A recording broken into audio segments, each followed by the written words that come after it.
저기요. 로버트 할아버지 맞죠? 저 에이미예요. 네, 뭐라고요? 사람을 잘못 보신 것 같은데요. 저는 로버트가 아니라 한국 사람인데요. 독일의 한 여성이 지나간던 한 할아버지를 붙잡고 실랑이를 하고 있습니다. 그녀는 자신을 못 알아보는 할아버지에게 계속 자신을 왜 못 알아보냐며 화를 내고 있는데요. 이 상황을 이해하지 못하는 듯 할아버지는 당황해하고 있습니다. 과연 무슨 일이 있었던 것일까요? 감동 시작 애청자 여러분. 영상 시작 전 좋아요와 불우이웃을 위해 끝까지 시청 부탁드립니다. 저는 독일의 수도 베를린에서 잡화점을 운영하고 있는 에임이라고 합니다.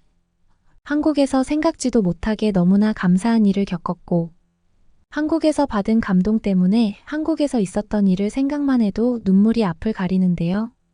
제가 한국에서 겪었던 신기한 일을 말씀드려 볼까 합니다. 그러기 위해서는 제가 운영하는 잡화점 이야기부터 시작해야 할 것 같네요.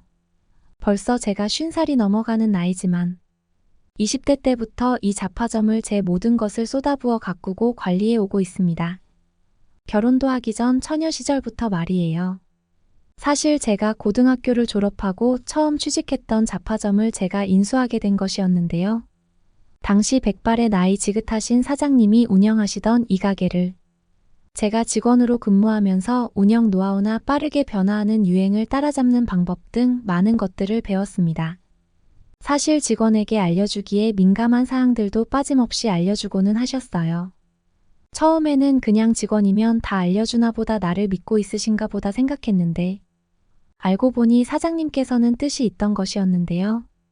자식이 없던 사장님은 자신이 은퇴할 나이가 지났음에도 불구하고 잡화점을 운영하고 계셨는데요.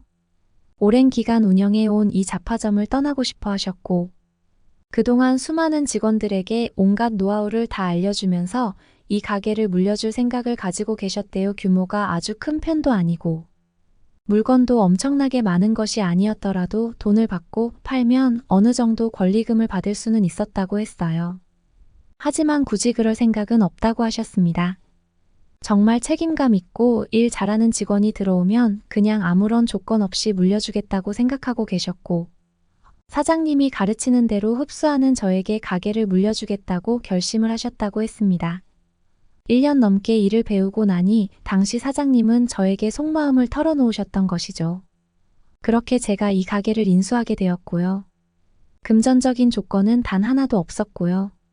다만 사장님이 심심해서 놀러오면 말동무나 조금 되어 달라는 부탁 말고는 없었습니다.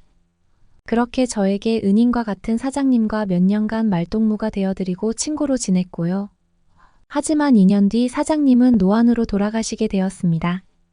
제가 장례도 다 치러드리고 뒷수습을 직접 해드리기도 했습니다. 저에게는 제2의 아버지 같은 분이시죠. 그리고 사장님이 돌아가시고 다음에 저는 딸아이를 출산하게 되기도 했는데요. 사장님이 제 아이를 직접 보셨다면 참 좋아하셨을 텐데 그렇게 되지 못한 게 유일한 아쉬움일 정도로 저는 사장님의 노년을 외롭지 않게 해드렸다고 생각합니다. 다시 본론으로 돌아와서 그렇게 운영하게 된 잡화점을 벌써 30년 동안 운영해 왔습니다. 그리고 그 사이에 규모도 많이 키워서 옆에 점포 가게를 확장하기도 했고 그렇게 지금까지 대형 매장을 운영해 오고 있습니다.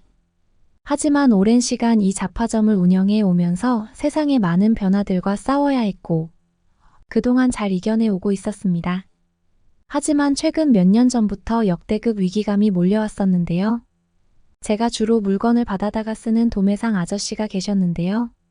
저랑 큰 나이 차이는 나지 않지만 아주 오래전부터 감 좋던 이 도매상 아저씨의 감이 떨어졌다고 해야 할까요? 도매상 아저씨를 통해서 들여오는 잡화들이 요즘 트렌드와는 벗어나는 경우가 많았고 때문에 저도 손해를 보는 일도 발생하고는 했습니다. 사실 장사를 하다 보면 손해쯤이야 늘상 있는 일이니 그냥 감수할 수도 있지만 이런 좋지 않은 일들의 빈도가 잦아졌다는 것은 문제가 되기에 충분했습니다. 게다가 최근에 중국에서 받아오는 물건들의 가격이 많이 올라가면서 예전처럼 마진이 좋지도 않았고요. 여러모로 도매상 아저씨도 고전을 면치 못하고 계셨고 저도 덩달아 타격을 받아오고 있었습니다. 하지만 오랜 기간 신뢰를 쌓아오기도 했고 아저씨도 트렌드에 맞는 물건을 들여오려고 여러 방면으로 노력하고 계신 것을 알기 때문에 아저씨를 더 믿기로 했습니다. 사실 그 이외에 마땅한 방법도 없었고요. 그리고 꼭 아저씨의 잘못이라고 하기에는 요즘에는 인터넷으로 물건을 많이 구매하기도 하니까 어느 정도 시대적인 흐름이라는 것도 무시할 수 없다고 생각했으니까요. 너무 원망하는 마음도 없었습니다. 하지만 저와 아저씨 간의 신뢰에 금이 가는 사건이 발생하고 마는데요. 종종 시즌에 맞게 히트를 치는 잡화들이 들어오고는 했는데 그때마다 반짝 인기를 얻고는 평소의 패턴보다는 너무 빠르게 제품의 인기가 떨어지는 것을 체감했습니다. 처음에는 영문을 몰랐으나 나중에 알고 보니 도매상 아저씨가 돈 욕심 때문에 제 잡화점에 단독으로 주어야 할 물건들을 전국 여기저기 뿌리고 계셨던 것이죠. 큰 배신감에 휩싸였고 아저씨를 찾아가 강하게 항의해보기도 했습니다.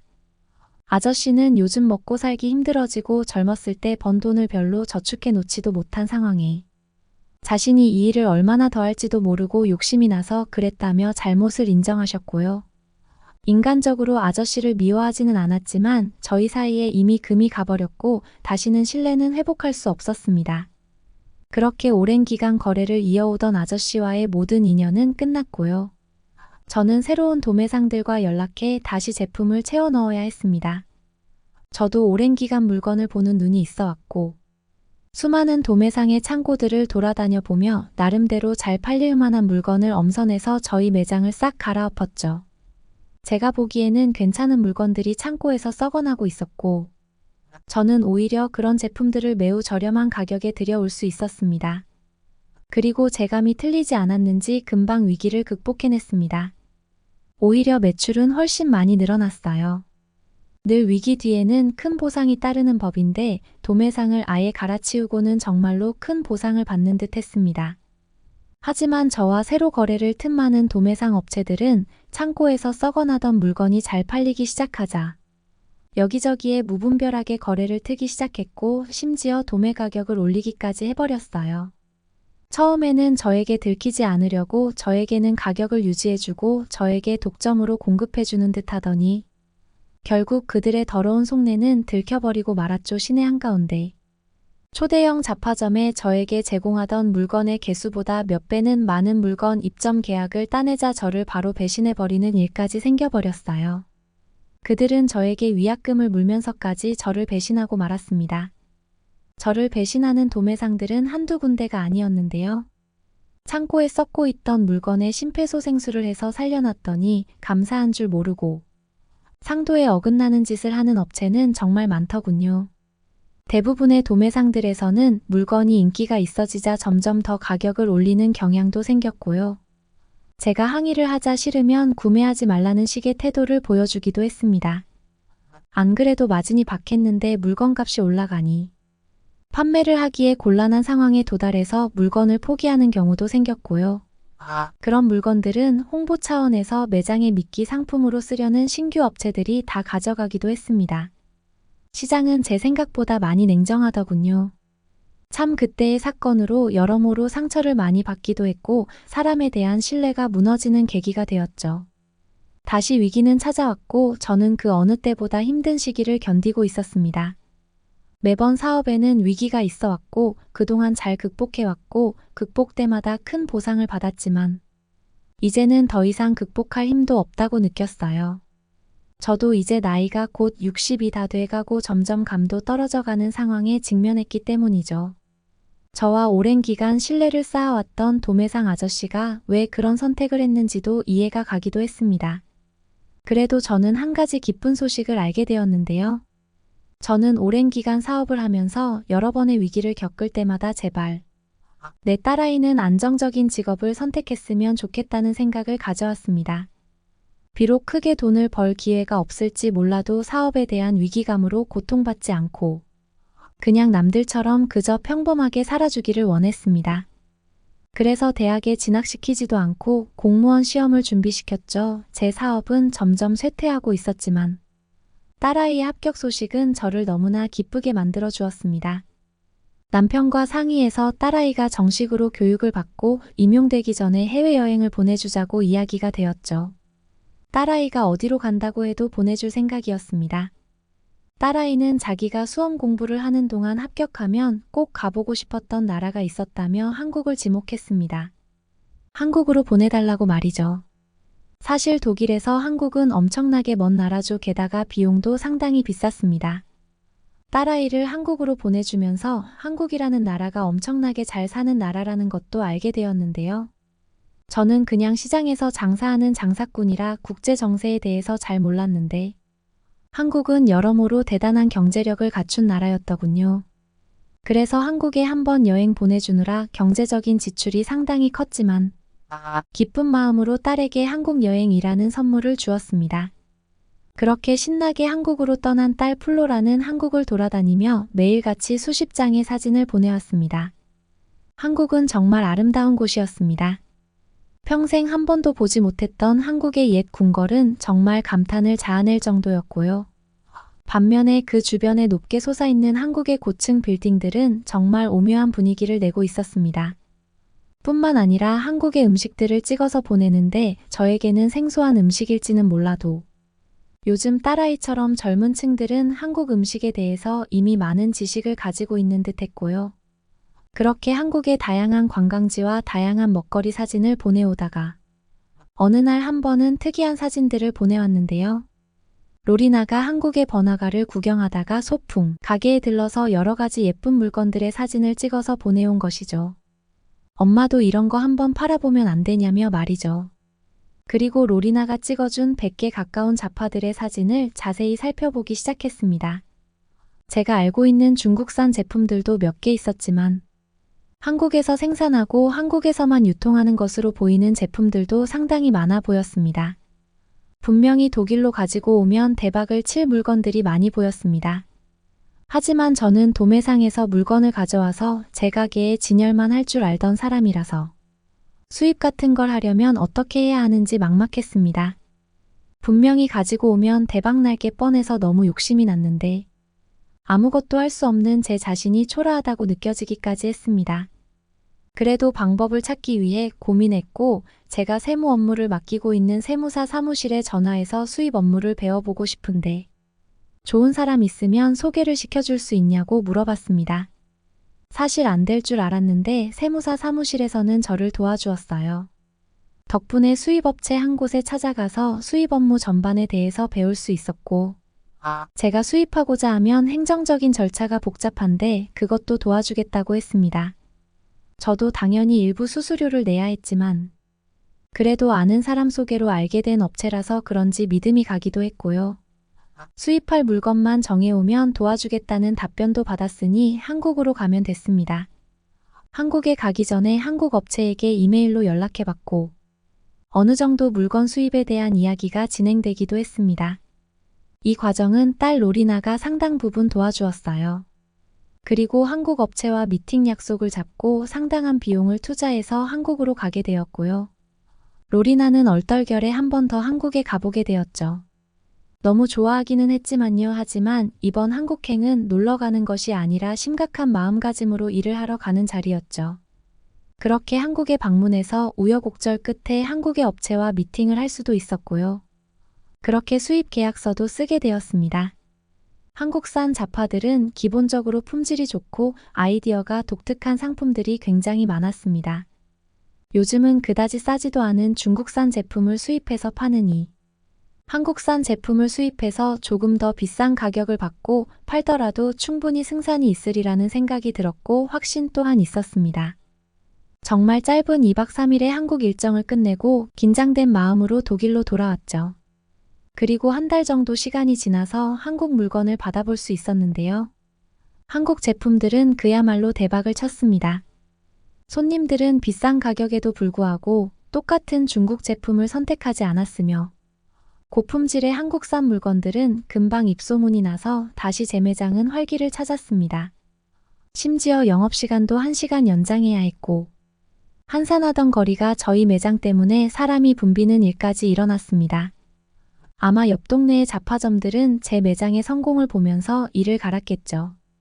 그리고 제 매장의 물건들을 그대로 수입해서 가져다 팔 생각을 하고 있을 것입니다. 하지만 이걸 어떻게 구했는지 알기는 쉽지 않았을 거예요. 딸 로리나가 엄마 일을 도와준다고 이것저것 지식이 많았는데 덕분에 한국에서 관련 업체에 이메일을 보내서 어렵게 알아낸 정보들이었거든요. 안심하기는 이르지만 그래도 몇 년간은 제가 이 지역 잡화점에서는 선두를 달릴 것이라고 생각했습니다. 하지만 그것은 제 착각이었을까요? 젊은 사장들이 운영하는 경쟁 잡화점들은 제 제품의 출처를 어디서 알았는지 몇몇 물건들을 금방 수입해서 오더라고요. 정말 충격을 받았습니다. 아무래도 젊은 친구들의 빠른 추진력에 놀라면서도 한편으로는 내가 결국 경쟁에서 밀려서 도태되게 되는구나라는 끔찍한 생각까지 도달했죠. 그러다가 제가 수입하는 한국의 잡화 공장에서 이메일 한 통이 날아오게 되었습니다. 저는 올 것이 왔다고 생각했어요. 가격을 올린다던가 계약의 변화를 요구하는 이메일이라고 생각했거든요. 이미 다른 업체들이 그 업체에도 연락을 해서 더 좋은 조건을 제시했을 것이고, 기존 거래처이던 저에게도 관련 소식을 알리며 계약사항 수정을 요구하는 사형 선고 같은 이메일 말이죠. 긴장되는 마음으로 이메일을 열어봤습니다. 두 줄, 세 줄 읽어 내려가는데 가슴이 철렁 내려앉았습니다. 여러 업체들에서 더 좋은 조건으로 물건을 팔라는 제안이 들어오고 있다며 말이죠. 잠시 이메일을 읽는 것을 멈추고 고개를 숙여야 했습니다. 벌써부터 눈물이 날 것 같았습니다. 세상은 너무나 잔인하구나. 아프리카의 사자들도 영원한 왕이 없듯이 나도 결국 태물이 되어 이 시장에서 쫓겨나는구나. 이런 생각이 머릿속을 가득 채웠죠. 그래도 그 사형 선고 같은 이메일을 끝까지 읽어보기 위해서 다시 정신을 가다듬고 천천히 읽어 내려갔습니다. 그리고 저는 한국에서 온 그 이메일을 읽다가마저 다 읽지도 못하고 눈물을 펑펑 쏟게 되었는데요. 한국 업체가 보내온 내용을 간단하게 요약하면 다음과 같았습니다. 남아프리카 공화국의 여러 수입업체에서 귀사에 제공하고 있는 물건들을 수입하고 싶다는 연락을 받고 있습니다. 저희 업체에서는 귀사와 신뢰관계를 이어가고 싶고 하루빨리 귀사와 판권 계약서를 작성하고 싶습니다. 한국의 업체는 저와의 신뢰를 저버리지 않고 저에게 상도를 지키기 위해 이런 이메일을 보내주었습니다. 저를 배신하는 대가로 저에게 크지 않은 위약금을 지불해버리고 다른 더 좋은 조건을 받아들일 수도 있었는데 저에 대한 신뢰를 끝까지 지켜준 한국 업체의 태도에 정말 눈물이 쏟아지지 않을 수 없었습니다. 최근 몇 년간 저에게 벌어진 끔찍한 일들이 다시 반복되는 줄 알았는데 한국 업체의 고마운 태도에 감격을 받지 않을 수 없었거든요. 인터넷으로 전자계약서를 작성해도 무방하다고 했지만 저에게 신뢰를 지켜준 한국 업체에 직접 방문해서 계약서를 작성하고 싶었습니다. 그렇게 다시 한국에 가게 되었고 실무자들이 아니라 한국 업체의 대표님과 직접 만나서 계약서를 작성하게 되었습니다. 대표님의 얼굴을 처음 보자마자 저는 너무 놀라지 않을 수 없었는데요. 백발의 인상 좋은 미소 깊게 패인 눈 그리고 살포시 쓰고 있는 베레모와 어두운 색. 체크무늬 정장은 30년 전 저에게 이 점포를 물려준 그 사장님과 너무나 비슷한 분위기를 풍겼기 때문이에요. 분명히 처음 보는 분이고 이 사장님은 한국 사람인데 그 사장님일 리가 없잖아라는 혼란스러운 생각마저 들 정도로요. 정신을 차리고 계약을 하면서 한국인 사장님께 신뢰를 지켜주셔서 감사하다는 인사를 했고 한국인 사장님은 신뢰로 먹고 사는 사람인데 당연히 상도를 지켜야 하지 않겠냐며 여운이 남는 말씀을 해주셨습니다. 계약서도 성공적으로 작성하고 실무자들과 만나서 실무적인 이야기도 나누기도 했습니다. 그리고 건물을 나서기 전 잠시 화장실에 들렀습니다. 그리고 그곳에서 참았던 눈물을 쏟았는데요. 그 눈물에는 여러 가지 의미가 있었습니다. 우선 한국 회사가 보여준 의리 있는 행동에 감동받았으며 덕분에 오랜만에 사람의 냄새를 맡았기 때문이고 마지막으로 오래전 돌아가신 사장님의 얼굴이 자꾸만 생각났기 때문이에요. 사장님도 장사꾼들은 신뢰가 생명과 다름없다며 그것을 깨지 말기 위해 노력하라는 말씀을 하셨는데 이곳 한국 업체의 사장님과 너무나 닮아서 자꾸만 사장님의 얼굴이 떠올랐기 때문이죠. 그렇게 다시 돌아와서 지금은 다시금 열심히 잡화점 운영에 힘쓰고 있습니다. 그리고 사람들로 북적이는 매장을 지켜볼 때마다 직원들이 열심히 한국에서 들여온 물건을 진열할 때마다 한국에 계신 훌륭한 사장님에게 감사한 마음도 들고요. 그리고 옛날 사장님의 얼굴이 자꾸만 머릿속에 떠오르면서 참 많은 생각이 들고는 합니다. 오늘은 유난히 보고 싶은 사장님의 모습이 생각나서 제 사업 이야기를 이렇게 인터넷에 써봅니다. 마지막으로 언젠가는 제 사업도 저물 날이 오겠지만 그래도 저는 한국에서 보여준 신뢰 있는 모습에 대해서 영원히 감사하는 마음을 가질 것 같습니다. 그러면 다음 사연으로 넘어가겠습니다. 어떻게 이렇게까지 영국보다 발전할 수 있었던 거지? 해답이 여기 있었네. 한국에 처음 온 영국인이 대치동에 방문해서 놀라움을 금치 못합니다. 대치동에서 영국인을 놀라게 한 일은 도대체 무엇일까요? 안녕하세요. 저 셀리나예요. 저는 학교에서 상당히 공부를 잘한다는 이유로 자매결연 관계를 맺고 있는 한국 학교의 교환학생으로 오게 되었습니다. 사실 한국은 OECD 국가 중 학업 성취도가 수학은 4위, 과학은 6위에 달할 정도로 엄청나게 상위권에 속해 있는 나라이기 때문에 저는 열정적인 학생들의 교육 의지를 엿볼 수 있다는 생각에 들떠 있었습니다. 인천국제공항은 거대하고 매우 붐볐습니다. 사람들은 사방에서 서두르고 있었고 표지판은 한국어와 영어로 되어 있었습니다. 여러 언어로 된 안내 방송도 들렸습니다. 전 세계가 공항 안에 있는 것 같았어요. 호스트 가족은 저를 태워줄 운전기사를 준비해 주었습니다. 서울로 가는 길은 제가 본 적 없는 풍경이었어요. 서울은 과거와 현재가 뒤섞인 도시였어요. 높고 반짝이는 고층 빌딩이 기와지붕을 얹은 전통가옥 옆에 서 있었어요. 그리고 수많은 자동차와 버스 제 호스트 가족이 아파트에서 저를 기다리고 있었어요. 그들은 정말 친절하고 환영해 주었습니다. 박 씨와 박 씨 부인 그리고 제 또래 딸 소희 양이 있었어요. 소희는 제가 이번 방학 때 외고로 교환 학생을 왔고 다음 여름방학 때는 소희가 영국으로 와서 영국의 교육과정을 경험할 예정인 호스트였어요. 그들은 따뜻한 미소와 인사로 저를 맞이했습니다. 저도 조금 어색하지만 설레는 마음으로 인사를 건넸습니다. 그날 저녁 김 여사님은 한국 전통 음식을 만들어 주셨습니다.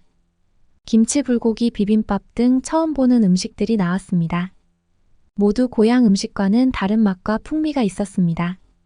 소희가 젓가락질하는 법을 가르쳐 줬는데 제가 자꾸 음식을 떨어뜨려서 모두 웃었어요. 저녁 식사 후 소희는 저에게 동네를 구경시켜 주었습니다. 밤에도 거리는 활기가 넘쳤습니다. 무엇보다 20세 이하의 학생들이 밖으로 나가도 전혀 문제가 없었어요. 우리는 옷부터 간식까지 다양한 물건을 파는 작은 가게들을 지나갔습니다. 소희 씨는 이런 가게들을 편의점이라고 부르며 거의 항상 문을 연다고 설명해 주었습니다. 그리고 제가 필요한 것들이 있으면 언제든지 말하라고 했어요. 전날 저녁에 말해도 아침에 문 앞에 와 있다면서요. 저는 괜찮다고 했지만 그러면 택배비가 도대체 얼마나 나오는 거냐고 물어봤어요. 퀵 서비스를 이용하는 거라고 생각했거든요. 그랬더니 소희는 웃으면서 택배비 한 달에 5,000원일걸 이라고 말했어요. 저는 놀라서 다시 물었어요. 하루에 5,000원도 너무 싼데 한 달에 5,000원이라고 그게 가능해? 소희는 한국은 배송 유통망이 잘 구축되어 있어서 대부분의 도시에서 이 서비스를 이용할 수 있다고 했어요. 그리고는 한국에 온 기념으로 그럼 자기가 쿠팡 서비스를 이용해서 폰 케이스를 선물해 준다고 했어요. 그날 밤 드디어 침대에 누웠을 때 제가 진짜 한국에 왔다는 사실이 믿기지 않았습니다. 방은 작지만 아늑했고 큰 창문으로 도시가 내려다 보였어요. 서울의 불빛이 별처럼 반짝이는 것이 보였습니다. 영국의 조용한 동네와는 너무 달랐어요. 첫날에 보고 느꼈던 모든 것들이 떠올랐습니다. 압도적이었지만 좋은 의미에서요. 완전히 새로운 세상에 온 것 같았고 어떤 모험이 저를 기다리고 있을지 기대가 되었습니다. 시차 때문에 일찍 일어났어요. 소희와 저는 평소 먹던 시리얼과 우유와는 다른 아침 식사를 했습니다. 밥과 수프 반찬 몇 가지를 먹었습니다. 그리고 학교 갈 시간이 되었습니다. 아침에 문을 열어보니까 정말로 새로운 폰 케이스가 집 앞에 와 있었어요. 저는 어떻게 이러한 시스템이 가능한 건지 놀라웠어요. 가는 길에 소희가 학교에 대해 설명해 주었어요. 한국 학생들은 공부를 매우 진지하게 한다고 말했습니다. 저는 선진국인 영국에서 공부를 꽤나 잘하는 편이라고 생각했기에 이곳이 얼마나 치열할지 전혀 몰랐습니다. 제가 듣는 수업은 정규 수업은 아니고 방학 때 자진해서 나오는 친구들의 보충 수업이었어요. 학생들은 원서를 직접 읽고 논리를 자기의 방식대로 펼쳐서 작은 논문을 완성하는 것을 목표로 했어요. 모든 한국 학생들이 이렇게 이건 심지어 한국어도 아니잖아라고 물어봤더니 다른 일반 학교는 몰라도 자기네 학교는 외국어 특성화 학교라서 이 정도는 다들 해낸다고 했어요. 그리고 사실 원서를 읽는 정도는 아니어도 아침에 학교에 가서 수학이나 과학 문제 풀이를 한다고 했어요. 조금 긴장이 되었습니다. 학교는 크고 매우 현대적으로 보였습니다. 학교에 들어서자 사물함이 줄지어 있고 학생들이 분주하게 움직이는 모습이 보였습니다. 모두들 서둘러 책을 들고 친구들과 이야기를 나누고 있는 것 같았습니다. 소희는 저에게 선생님인 이 선생님을 소개해 주었습니다. 선생님은 매우 친절하게 저를 환영해 주셨습니다. 영어를 꽤 잘하셔서 안심이 되었습니다. 선생님은 제가 하루 동안 소희 옆에서 선생님의 수업에 참여하게 될 것이라고 설명해 주셨습니다. 한국 교실은 제가 익숙했던 것과는 달랐습니다. 학생들이 일어서서 선생님을 맞이하는 모습이 저에게는 낯설었습니다. 뿐만 아니라 결석하는 학생들이 거의 없었어요. 제가 다녔던 학교에서는 결석이나 조퇴 지각 등이 꽤나 익숙한 일이었거든요. 수업은 빠르게 진행되었고 모두 집중하는 모습을 보였습니다. 필기도 하고 질문도 하며 모두가 매우 똑똑한 것 같았습니다. 게다가 아침 일찍 진행되는 수업에 졸린 학생들은 자발적으로 뒤에 가서 일어서서 수업을 들었어요. 생존 학업에 대한 이런 열정은 본 적이 없었어요. 조금 무섭기도 했지만 마음에 들었습니다. 한국의 학생들이 목표를 향해서 자신들을 몰아붙이는 모습이 대단하다고 생각했어요. 점심은 학교 급식실에서 먹었어요. 음식도 맛있었고 새로운 음식도 몇 가지 먹어보았습니다. 식판에 다양한 음식들이 나왔는데 매일 다른 메뉴가 제공된다고 했어요. 한국 학생들은 맨날 이 정도의 급식을 먹어라고 물어보니까 한 12년 이렇게 먹어 초등학교 6년, 중학교 3년, 고등학교 3년이라고 말했어요. 저는 한국 사람들이 왜 살 안 찌는지 알겠다라고 대꾸했어요. 소희는 웃었지만 저는 진심이었어요. 기름진 음식이 없고 야채와 고기의 균형이 엄청났습니다. 매일 이런 급식을 먹는다면 영국 학생들도 건강해질 수 있을 거라 생각했어요. 오후 수업도 오전 수업 못지않게 강렬했습니다. 수학, 과학 수업이 있었습니다. 저는 과학 수업에서 학생들이 이렇게 빠른 속도로 문제를 풀어낼 수 있다는 사실에 놀랐어요. 학교는 늦은 오후에 끝났지만 소희는 이것이 공부의 끝이 아니라고 말했습니다. 그녀와 다른 많은 학생들은 학원에 가거나 개인 과외센터에 가서 추가 수업을 받았습니다. 집으로 걸어가면서 소희는 한국에서 교육이 매우 중요하다고 설명했습니다. 많은 학생들이 좋은 대학에 진학하기 위해 오랜 시간 공부한다고요. 학생들의 노력에 감탄과 놀라움이 교차하는 것을 느꼈습니다. 그날 밤 침대에 누워 한국 학교에서의 첫날을 생각했습니다. 영국의 학교와는 너무 달랐고 학생들의 헌신은 놀라웠지만 스트레스를 많이 받은 것 같았습니다. 어떻게 이 모든 것을 관리했을까? 궁금했습니다. 학교에 익숙해지고 난 뒤에는 학원이라는 곳에 갔어요. 영국에서 테니스 클럽 댄스 스쿨에 다닌 적은 있지만 수학이나 과학을 배우려고 추가적으로 강습을 받아본 적은 없었어요. 생소했습니다. 그리고 이렇게나 많은 학생들이 자발적으로 학원을 등록한다는 사실이 놀라웠어요. 소희는 학원이 한국 학생 생활의 큰 부분을 차지한다고 설명해 주었습니다. 정규 학교 수업이 끝나면 많은 학생들이 학원에 가서 특히 수학, 과학, 영어와 같은 과목의 추가 수업을 받는다고요. 저는 학원이 어떤 곳인지 궁금하기도 하고 조금은 두렵기도 했습니다. 어느 날 저녁 저는 소희와 함께 학원에 갔습니다. 학원은 여러 층으로 이루어진 밝고 현대적인 건물이었습니다. 각 층마다 다른 과목의 강의실이 있었습니다. 학원은 학생들로 북적거렸고 제가 집에서 보던 방과 후 풍경보다 훨씬 더 활기찼습니다. 소희의 학원 수업은 영어 수업이었습니다. 교실은 우리 학교 교실보다 작았지만 학생들로 가득 찼습니다. 박 선생님은 젊으셨고 영어를 정말 잘하셨어요. 친절하셨지만 수업은 매우 빠르게 진행되었습니다. 학원의 학생들은 정말 집중력이 대단했습니다. 빠르게 필기하고 박 선생님의 질문에 빠르게 대답했습니다. 학생들이 얼마나 많은 것을 알고 있는지, 얼마나 진지하게 공부하는지 인상적이었습니다. 분명 영어로 되어 있는 지문을 읽어주는데 무슨 소리인지 이해가 안 됐어요. 놀라운 사실은 한국 학생들은 그 답을 누구보다 빠른 속도로 맞추더라고요. 쉬는 시간에는 몇몇 학생들과 이야기를 나눴습니다. 학원에 외국인이 왔다는 사실에 신기해하며 영국에 대해 많은 질문을 했어요. 학원에 거의 매일 와서 늦게까지 공부한다고 하더라고요.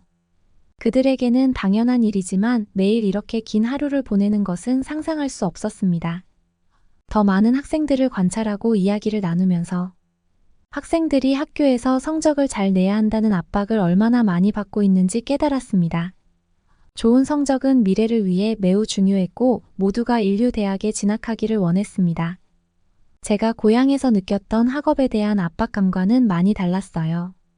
학원 수업이 끝났을 때는 이미 늦은 시간이었습니다. 거리는 어두웠지만 많은 학생들이 학원을 마치고 집으로 향하고 있었습니다. 소희와 저는 걸어서 집으로 돌아갔는데 소희는 피곤해 보였지만 이런 일상이 익숙해 보였습니다. 그래도 같이 다니니까 재밌네라고 말했어요. 그날 밤 침대에 누워 학원 체험에 대해 생각했습니다. 학생들이 얼마나 헌신적인지 존경스러웠지만 일과 삶의 균형에 대해서도 생각하게 되었습니다. 새로운 친구들과 그들의 엄격한 공부 습관에 대한 존경과 걱정이 뒤섞인 채 잠이 들었습니다. 서울에서의 마지막 며칠은 씁쓸했습니다. 저는 도시의 광경소리, 냄새 등 최대한 많은 것을 만끽하려고 노력했습니다. 평화로운 한강과 번화한 홍대 거리 등 제가 가장 좋아하는 장소를 다시 방문했습니다. 박씨 부부는 저를 위해 특별한 작별 만찬을 준비했습니다.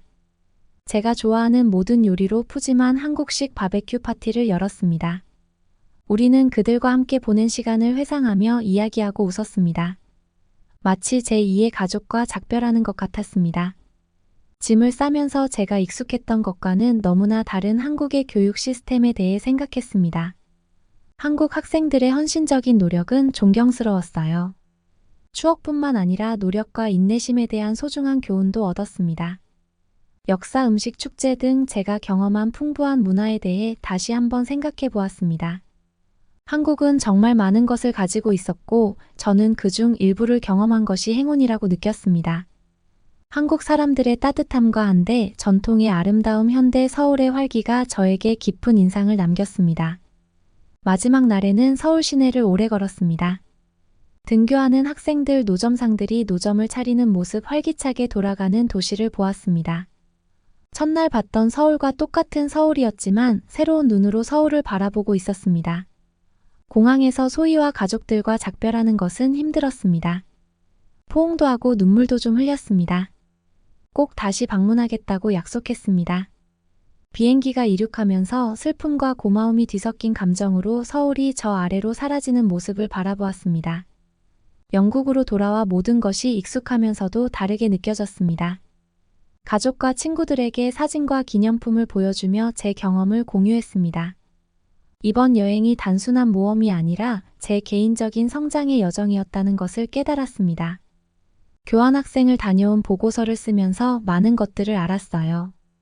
한국이 1960년대부터 빠르게 발전해 온 나라라는 것을요. 지금은 고등학교 졸업률이 97%에 달할 정도로 높은 교육열을 가지고 있고 천연자원이 나지 않아서 인적자원을 기반으로 성장한 나라라는 것을요. 보고서를 쓰는 것을 도와주던 선생님은 한국은 교육의 성공적인 사례라고 말했습니다. 교육이 빈곤을 치료하는 백신 역할을 하게 된 것이라고 하면서요. 물론 한국의 교육이 창의성이 떨어진다는 지적을 받고 있기는 하지만 창의성을 키우려고 하는 데에는 지식이 기본이라고 말씀해 주셨어요. 저는 한국이 국가 인재 양성에 투자해온 시간과 성공 사례들이 영국에서 활동하고 있는 것들을 생각하면서 한국이 앞으로 얼마나 발전된 모습을 보여줄지가 궁금해졌습니다. 그러면 다음 사연으로 넘어가겠습니다. 미국 런던 여성 레이싱 팀의 회의가 한창인데요. 가장 젊은 친구가 화를 냅니다. 얼마 전에 프랑스에서 졌는데 연습을 더 해도 모자란데 한국으로 휴가를 가라뇨? 재작년에 중국에 가서 시간 낭비한 거 기억 안 나세요? 다른 선수들도 그녀의 말에 고개를 끄덕입니다. 중국에서 무슨 일이 있었길래 한국에 오는 걸 극도로 싫어하는 걸까요? 안녕하세요. 저는 여자 미국팀 카레이서 로페즈입니다. 솔직히 말하자면 한국에 휴가를 왔습니다. 전 아쉬움과 피곤함이 뒤섞인 채 인천국제공항에서 비행기에서 내렸습니다. 최근 프랑스에서 실망스러운 성적을 거둔 우리 대표팀은 낙담한 상태였고, 한국 방문에 대한 기대감도 기분을 좋게 만들지 못했습니다. 불편함과 문화적으로 매우 달랐던 몇 년 전 과거 중국에서의 경험은 아시아에 대한 실망을 했기 때문이죠. 다른 선수의 영상을 분석하려고 저는 유튜브를 실행했는데 유튜브가 안 되는 거였어요. 이게 21세기에서 말이 되는 건가요? 유튜브뿐만 아니라 다른 것들도 차단을 하더라고요. 모든 온라인 컨텐츠를 엄격하게 검열을 하고 제한을 하고 있었습니다. 아무리 살기 편하고 좋다고 하더라도 저는 이러한 나라에서는 단 하루도 있기 싫었습니다. 그래서 저는 한국에 대해 잘 아는 바가 없었기 때문에 오기 전부터도 코치와 다투었습니다. 한국에 가서 뭐를 배울 게 있냐고요? 중국과 다를 바 없다고 생각을 하고는 코치와 다른 선수들과 다투었었죠. 저는 한국을 낙후되고 매력적이지 않은 곳이라고 생각했습니다. 하지만 인천공항의 넓고 깔끔한 터미널에 들어서자 제 생각은 흔들리기 시작했습니다. 공항은 효율성과 기술이 발전된 곳이었습니다. 제가 생각했던 아시아 국가들의 무질서한 모습과는 거리가 멀었습니다. 유창한 영어를 구사하는 한국인의 모습은 제 선입견을 깨는 첫 번째 충격이었습니다. 공항의 청결함 직원과 여행객의 질서. 정연한 행동 기술의 매끄러운 통합은 제가 경험한 그 어떤 것과도 달랐습니다. 호기심이 발동한 저희 일행은 분주한 공항 안을 돌아다니며 최첨단 시설에 주목했습니다. 디지털 스크린에는 여러 언어로 실시간 항공편 정보가 표시되고 로봇이 돌아다니며 여행객을 도와주고 모든 곳에서 질서정연하게 진행되고 있었습니다. 중국에서 혼잡하고 혼란스러웠던 터미널에 대한 기억과는 완전히 대조적이었습니다. 짐을 챙겨 출구로 향하는 동안 저는 정돈된 택시 행렬, 공항 직원의 정중한 문의 공기에 스며든 평온함 등 사소한 것들에 감탄하지 않을 수 없었습니다. 정신없는 속도에 익숙해져 있던 제게는 반가운 변화였습니다. 공항을 빠져나오자 상쾌하고 시원한 바람과 그 너머로 펼쳐진 도시의 풍경이 저희 팀을 맞이했습니다. 전통탑과 현대적인 고층 빌딩이 어우러진 한국 도시에서 스카이라인이 석양 아래 반짝이고 있었습니다. 그 광경은 회의적이었던 제 마음을 한결 누그러뜨리며 한국에는 또 어떤 놀라움이 있을지 궁금하게 만들었습니다. 한국에서의 첫날 밤은 서울 도심 근처의 호텔에서 보냈습니다. 밖의 거리는 깨끗하고 불빛이 잘 들어와 있었고 사람들은 여유롭게 산책을 하며 저녁을 즐기고 있었습니다. 저녁을 먹으러 나가서 한식 레스토랑을 찾았는데 한식향이 가득했습니다. 중국에서의 불쾌한 경험으로 인해 아시아 음식에 대한 거부감이 있었지만 한국의 요리는 정말 달랐습니다.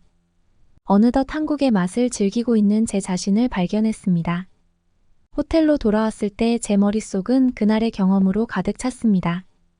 도시의 활기찬 에너지 전통과 현대의 조화. 그리고 부정할 수 없는 발전의 감각이 제 선입견을 무너뜨리기 시작했어요. 침대에 누워보니 한국은 제가 상상했던 나라와는 다르다는 것을 깨달았습니다.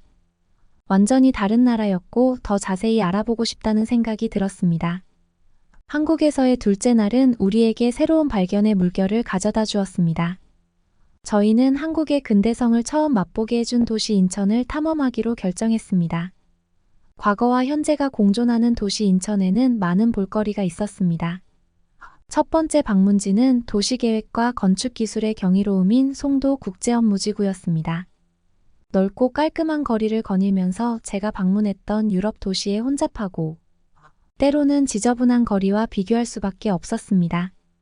이곳에서는 세련된 고층 빌딩과 푸른 공원이 공존하고 공공예술 작품이 도시 풍경에 문화적 풍미를 더했습니다. 제 눈길을 사로잡은 것은 도시의 고층 빌딩 한가운데 있는 오아시스 같은 센트럴 파크였습니다. 고요한 수로와 풍부한 녹지가 있는 이 공원은 도심의 번잡함에서 벗어나 고요한 휴식을 선사했습니다.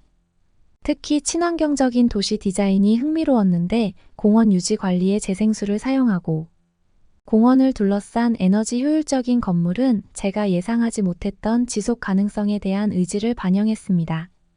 가이드인 동건 씨는 친절한 한국 남자로서 한국의 도시를 소개하는데 열심이었습니다.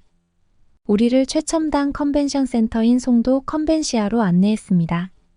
미래지향적인 디자인과 국제회의에 적합한 첨단 기술이 인상적이었습니다. 한국에서 보았던 허름한 회의장과는 차원이 달랐습니다. 점심 식사는 기억에 남을 만한 행사였습니다. 우리는 전통 한식당에서 식사를 했는데 그곳에서 유명한 한국식 환대를 경험했습니다. 식탁에는 다양한 요리가 다채롭게 차려져 있었고 각 요리는 새로운 맛과 식감을 선사했습니다. 이곳에서 김치를 처음 먹어봤는데 놀랍게도 매콤하고 풍미가 좋았습니다.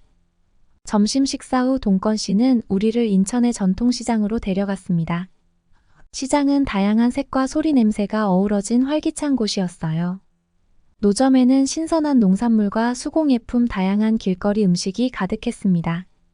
우리 팀은 기념품과 현지 수공예품을 구입하며 쇼핑에 빠져들었습니다. 이전에 방문했던 많은 관광지에서 흔히 볼 수 있었던 강매하는 판매원과 소매치기가 눈에 띄지 않았어요. 대신 진정한 미소와 환영하는 분위기를 발견했습니다. 보통 이런 시장에 오면 긴장을 해야 하는데 정말 다른 분위기였습니다. 아시아에는 소매치기가 없다고 해서 중국에서 무방비 상태로 있다가 핸드폰을 잃어버렸던 팀원도 있었거든요. 한국은 하지만 그러지 않았습니다. 하루가 저물어갈 무렵 인천의 해안가를 찾았습니다. 바닷바람은 상쾌했고 물 위로 지는 석양의 풍경은 정말 아름다웠습니다. 첨단 도시 인프라와 전통과 현대가 조화롭게 어우러진 모습, 그리고 만난 사람들의 따뜻한 인심 등 하루를 되돌아보았습니다. 처음 한국에 대해 가졌던 불안감이 서서히 사라지고 감탄과 호기심이 생겼습니다. 그날 밤 호텔 방에 누워있던 저는 제 기대와 한국의 현실이 극명하게 대비되는 모습을 떠올리지 않을 수 없었습니다. 과거의 경험과 고정관념에 사로잡힌 마음가짐으로 도착했지만 막상 도착한 한국은 선진적이면서도 풍부한 전통을 간직한 나라였고 제 인식을 빠르게 바꾸고 편견에 도전하는 곳이었습니다. 한국 여행의 셋째 날은 한국의 심장부이자 영혼인 서울을 탐험하기 위해 설레는 마음으로 출발했습니다. 고대 역사와 최첨단 현대가 완벽하게 조화를 이룬 이 도시는 놀라움과 새로운 경험으로 가득 찬 하루를 약속했습니다. 첫 번째 방문지는 한국의 유구한 역사와 웅장한 건축물의 상징인 경복궁이었습니다. 넓은 뜰과 화려한 정각을 걸으며 마치 과거로 돌아간 듯한 기분이 들었습니다.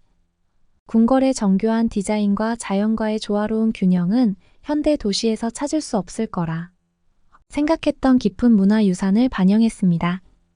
특히 역사적 전통을 화려하게 보여주는 수문장 교대식이 눈길을 사로잡았습니다.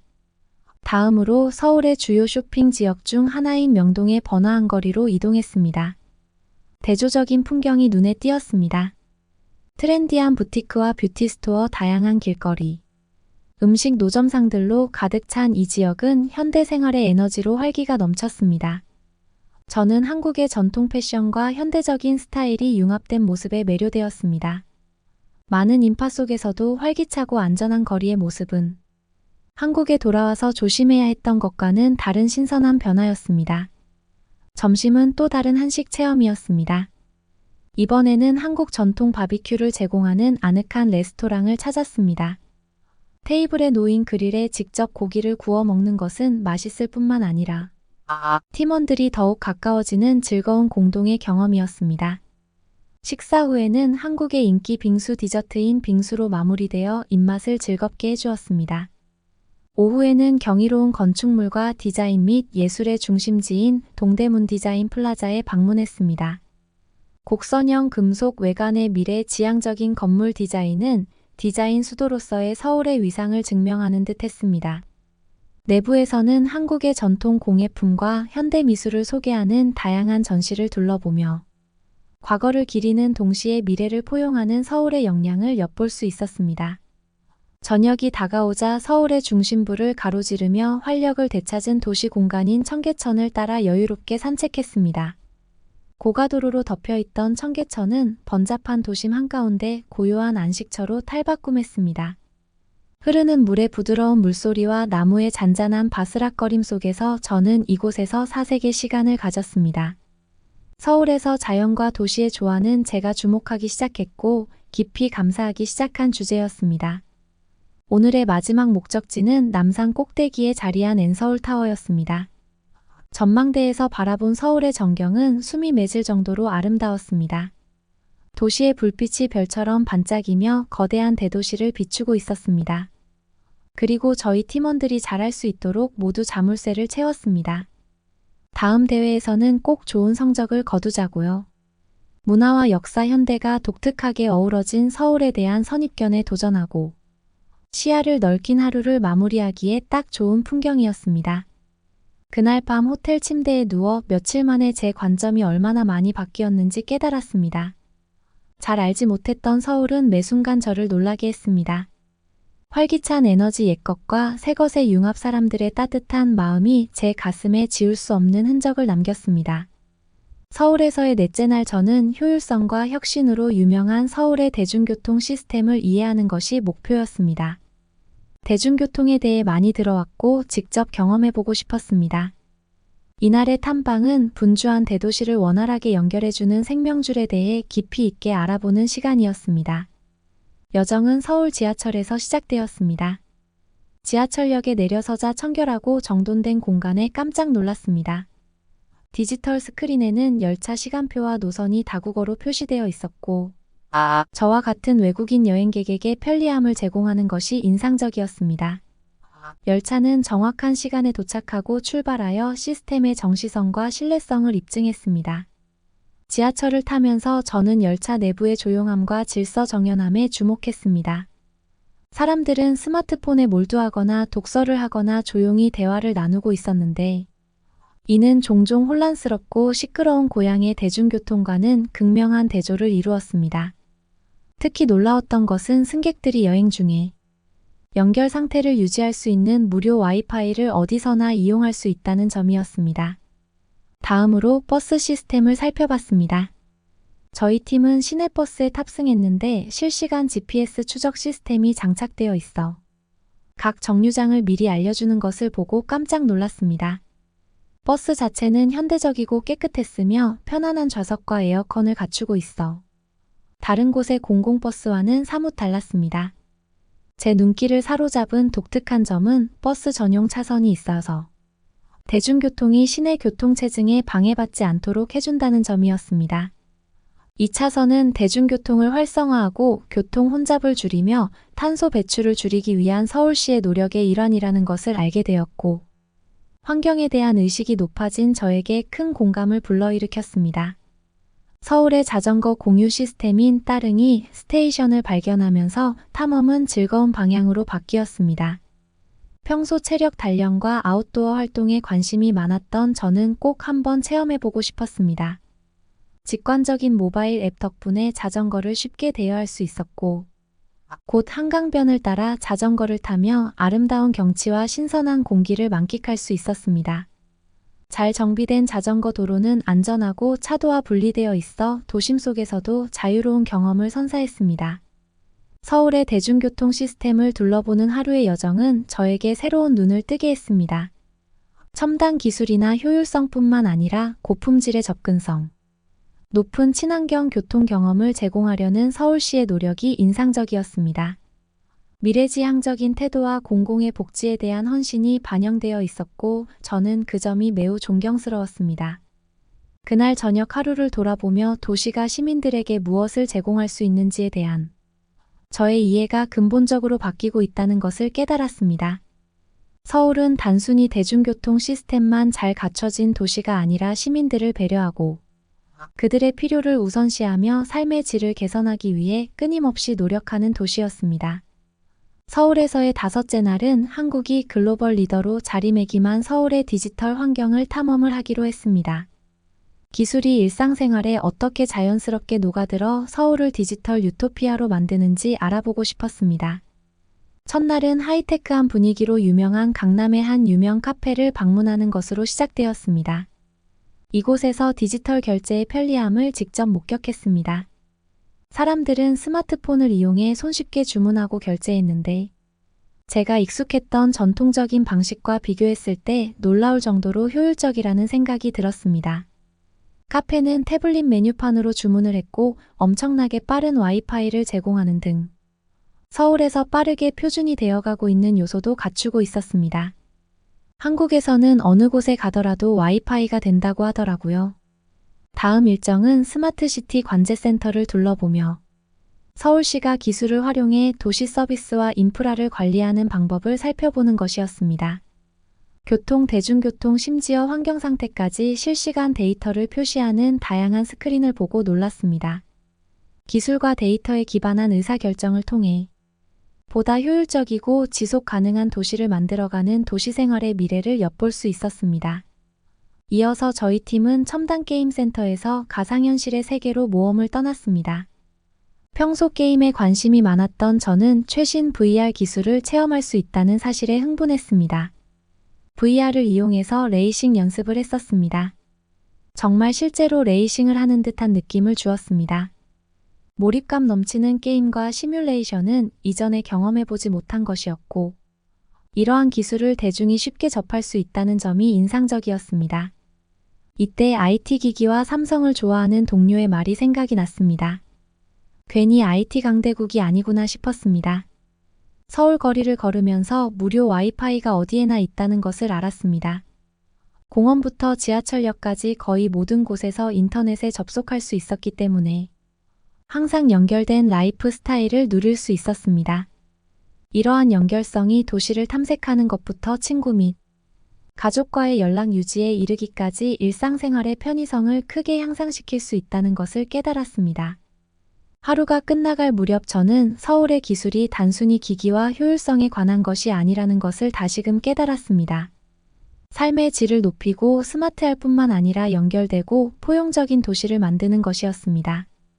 서울의 디지털 유토피아는 먼 꿈이 아니라 바로 눈앞에 펼쳐진 현실이었고, 저는 이러한 기술이 서울을 포함한 전 세계 도시에 가져올 가능성을 생각하니 가슴이 벅차오르는 것을 느꼈습니다. 한국에서의 6째 날 저희는 다시 출국 전에 저번에 느끼지 못한 송도를 조금 더 즐겨보고 싶었습니다. 인천에 위치한 미래형 도시 송도로 모험을 떠났습니다. 스마트한 도시 계획과 친환경 디자인으로 유명한 송도에서 지속 가능한 삶의 미래를 엿볼 수 있었습니다. 이번 방문의 하이라이트는 송도의 유명한 수상택시를 타보는 전혀 예상하지 못했던 경험이었습니다. 현대 교통수단의 경이로움인 송도의 수상택시는 도시를 경치 좋은 곳으로 이동할 수 있도록 설계되었습니다. 매끄럽고 친환경적인 보트에 올라타자마자 설렘의 물결이 밀려왔습니다. 수상택시는 잔잔한 물 위를 부드럽게 미끄러지며 도시의 인상적인 스카이라인과 울창한 녹지의 파노라마 뷰를 제공했습니다. 즐거운 여행이었을 뿐만 아니라 도시 개발이 자연과 어떻게 조화롭게 공존할 수 있는지에 대한 통찰력도 얻을 수 있었습니다. 수상택시에는 내비게이션과 안전을 위한 최신 기술이 탑재되어 있었고, 송도의 지속 가능성 정신에 맞게 환경에 미치는 영향을 최소화하는 디자인이 적용되어 있었습니다. 송도가 환경을 생각하면서 주민들의 삶의 질을 향상시키는 혁신적인 교통 솔루션을 도입한 것이 인상적이었습니다. 수상택시 투어를 마치고 송도의 녹색 심장부인 센트럴파크를 둘러보았습니다. 아름답게 조경된 정원과 고요한 수로를 따라 거닐며 도시 설계에 담긴 세심한 배려에 감탄했습니다. 첨단 도시 속에 자리한 이 도심 속 오아시스는 고요한 휴식처를 제공하며 환경 지속 가능성에 대한 한국의 노력을 보여줬습니다. 송도 방문은 저에게 큰 충격이었습니다. 기술적으로 발전했을 뿐만 아니라 지속 가능하고 살기 좋은 도시를 만들고자 하는 한국의 비전을 확인할 수 있었기 때문입니다. 이 경험을 통해 한국에서도 이러한 도시 개발의 가능성을 고민하게 되었고, 기술과 자연이 조화롭게 공존할 수 있는 미래에 대한 영감을 얻었습니다. 하루가 저물어가고 수상택시들이 불을 켜고 잔잔한 바다를 비추자 평화로움이 느껴졌습니다. 다음 날에는 송도시티 서킷을 발견하면서 저희 모험은 짜릿한 전환점을 맞이했습니다. 현대적이고 혁신적인 송도국제원 무지구의 중심부에 위치한 이 서킷은 모든 레이싱카 애호가인 저처럼 레이싱을 인생의 전부로 삼는 사람에게는 꿈의 무대였습니다. 까다로운 레이아웃으로 유명한 송도시티 서킷은 도시의 미래지향적인 건축물 사이를 가로지르는 도시명 레이싱 트랙이었습니다. 급회전 긴 직선 구간 다양한 차들이 독특하게 어우러져 레이싱을 즐기기에는 스릴 넘치는 경험을 선사했습니다. 저에게 이 서킷을 탐험할 수 있는 기회는 단순히 레이싱의 스릴뿐만 아니라 완전히 새로운 환경에서 제 열정과 소통할 수 있는 기회였습니다. 서킷에 도착하자마자 가장 먼저 눈에 들어온 것은 도시 풍경과 서킷이 완벽하게 어우러진 모습이었습니다. 서킷은 우뚝 솟은 고층 빌딩 옆을 달리고 경치 좋은 다리를 건너고 센트럴파크 가장자리를 휘감아 돌면서 매번 멋진 풍경을 선사했습니다. 이전에 경주했던 서킷과는 달리 도시개발과 모터스포츠가 완벽하게 결합된 곳이었어요. 서킷에서 현지 레이서들과 애호가들을 만날 기회도 있었습니다. 레이싱에 대한 그들의 열정과 따뜻한 환영의 집처럼 편안하게 느껴졌어요. 짜릿한 레이싱 경험을 제공하면서도 도시에 방해가 되지 않도록 세심하게 계획된 서킷 설계에 대해 배웠습니다.